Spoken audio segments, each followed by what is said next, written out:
Asia cup 2025 Bangladesh কেমন খেলবে, কতটা দূর যেতে পারবে তা নির্ভর করবে বাংলাদেশের বোলিংরা কতটা ভালো বোলিং করতে পারে, কতটা বিপক্ষ দলকে চাপে রাখতে পারে তার উপর।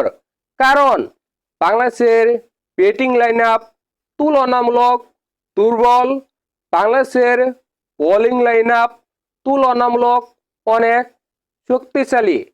আছেন আমরা দেখিনি বাংলাদেশের বোলিং অ্যাটাক কতটা দুর্দান্ত অন্য অন্য দলের তুলনায়। দেখেন বাংলাদেশের মূল স্কোয়াডে থাকবে 1 নম্বর তাসকিন আহমেদ, 2 নম্বর মুস্তাফিজুর রহমান, 3 নম্বর শরীফুল ইসলাম, 4 নম্বর তানজিদ হাসান সাকিব। এরা পেস বোলার হিসেবে থাকবে এবং পেস বোলার অলরাউন্ডার হিসেবে থাকবে মোহাম্মদ সাইফুদ্দিন। স্পিন বোলার হিসেবে থাকবে মেহেদী হাসান মিরাজ, রিশাদ হোসেন এবং তানভীর ইসলাম, নাসুম আহমেদ, মেহেদী হাসান। এই 3 জনের মধ্যে যে কোনো একজন।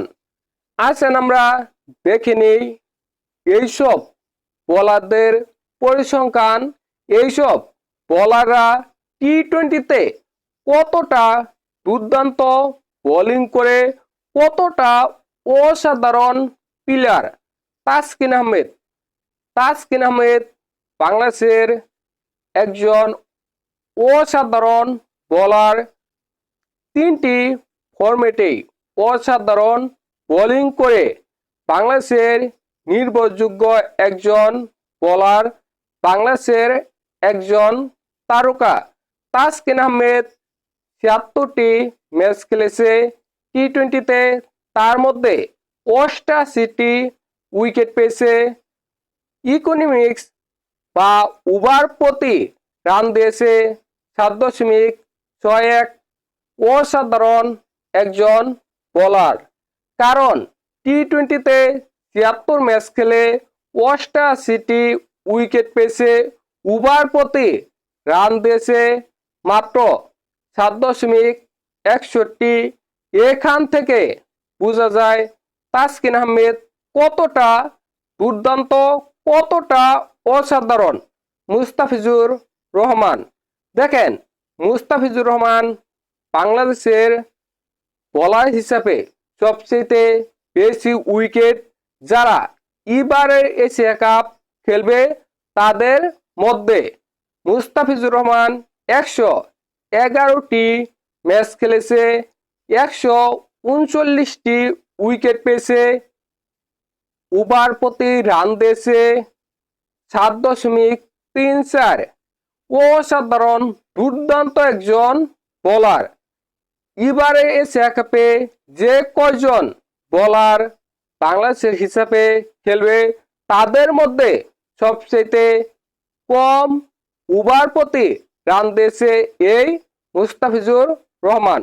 অসাধারণ দুর্দান্ত বোলার, বিশ্বমানের বোলার শরীফুল ইসলাম।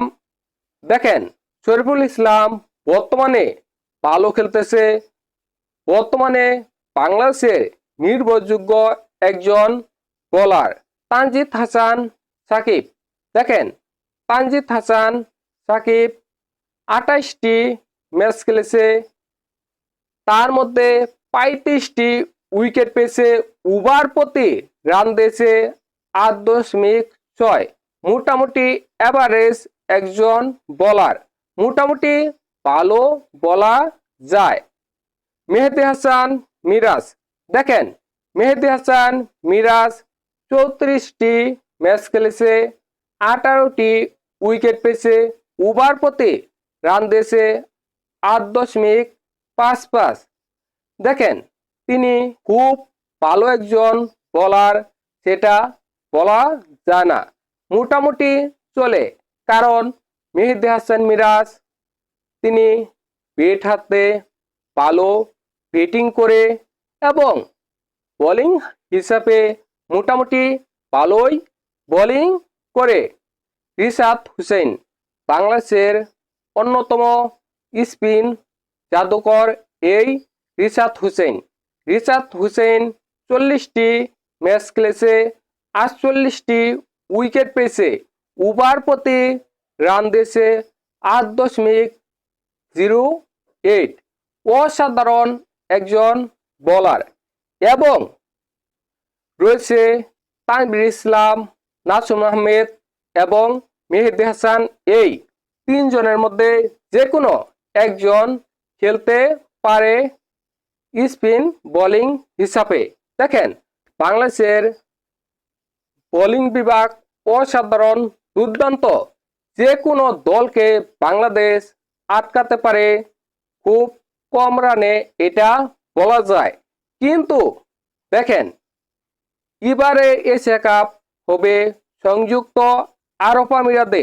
সংযুক্ত আরব আমিরাতে কিউ ফ্যাক্টরের একটি প্রবলেমে ভুগতে পারে বাংলাদেশ। কারণ এই সময় বাংলাদেশ বল গিফট করতে পারে না বা বল ভালোভাবে ধরতে পারে না, এতে বাংলাদেশের বোলিং করতে অসুবিধা হয়। এই সময় মুস্তাফিজুর রহমান এবং তাসকিন আহমেদ বোলিং ভালো করতে পারে, বাকি বোলাররা ভুগবে। এটাই বাংলাদেশের সবচেয়ে বড় সমস্যা, এটাই বাংলাদেশের সবচেয়ে বড় প্রবলেম। এই প্রবলেমে বাংলাদেশ নিঃসন্দেহে ভুগবে। তারপরেও বাংলাদেশের বোলিং লাইন আপ অসাধারণ, দুর্দান্ত। আপনাদের কেমন মনে হলো বাংলাদেশের বোলিং লাইন আপ কতটা শক্তিশালী মনে হলো? অবশ্যই কমেন্ট করে জানাবেন।